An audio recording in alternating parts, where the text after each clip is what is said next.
Mark 9. And he said to them, "Truly I tell you, some who are standing here will not taste death before they see that the kingdom of God has come with power." After 6 days Jesus took Peter, James, and John with him and led them up a high mountain where they were all alone. There he was transfigured before them. His clothes became dazzling white, whiter than anyone in the world could bleach them. And there appeared before them Elijah and Moses, who were talking with Jesus. Peter said to Jesus, "Rabbi, it is good for us to be here. Let us put up 3 shelters, one for you, one for Moses, and one for Elijah."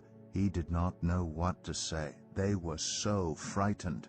Then a cloud appeared and covered them, and a voice came from the cloud, "This is my Son, whom I love.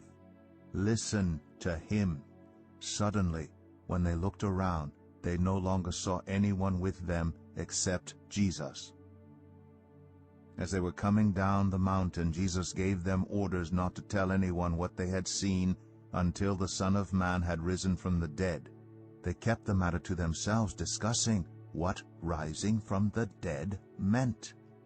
And they asked him, "Why do the teachers of the law say that Elijah must come first?" Jesus replied, "To be sure, Elijah does come first and restores all things. Why then is it written that the Son of Man must suffer much and be rejected? But I tell you, Elijah has come, and they have done to him everything they wished, just as it is written about him." When they came to the other disciples, they saw a large crowd around them, and the teachers of the law arguing with them. As soon as all the people saw Jesus, they were overwhelmed with wonder and ran to greet him. "What are you arguing with them about?" he asked. A man in the crowd answered, "Teacher, I brought you my son, who is possessed by a spirit that has robbed him of speech. Whenever it seizes him, it throws him to the ground. He foams at the mouth, gnashes his teeth, and becomes rigid. I asked your disciples to drive out the spirit, but they could not." "You unbelieving generation," Jesus replied, "how long shall I stay with you? How long shall I put up with you? Bring the boy to me." So they brought him. When the spirit saw Jesus, it immediately threw the boy into a convulsion. He fell to the ground and rolled around, foaming at the mouth. Jesus asked the boy's father, "How long has he been like this?" "From childhood," he answered. "It has often thrown him into fire or water to kill him. But if you can do anything, take pity on us and help us." "If you can," said Jesus, "everything is possible for one who believes."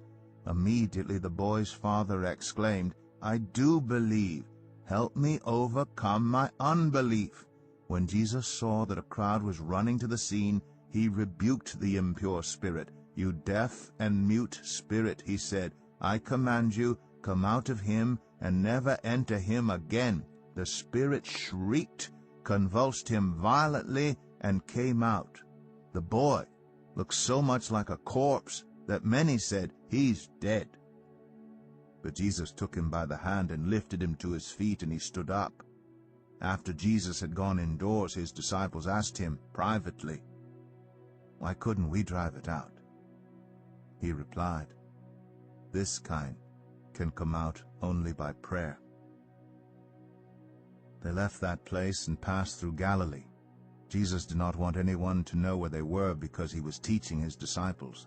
He said to them, "The Son of Man is going to be delivered into the hands of men. They will kill him, and after 3 days he will rise." But they did not understand what he meant, and were afraid to ask him about it. They came to Capernaum. When he was in the house, he asked them, "What were you arguing about on the road?" But they kept quiet, because on the way they had argued about who was the greatest. Sitting down, Jesus called the 12 and said, "Anyone who wants to be first must be the very last and the servant of all." He took a little child whom he had placed among them. Taking the child in his arms, he said to them, "Whoever welcomes one of these little children in my name welcomes me. And whoever welcomes me does not welcome me, but the one who sent me."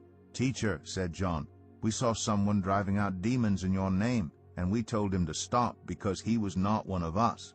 "Do not stop him," Jesus said, For no one who does a miracle in my name can in the next moment say anything bad about me. For whoever is not against us is for us. Truly, I tell you, anyone who gives you a cup of water in my name because you belong to the Messiah will certainly not lose their reward.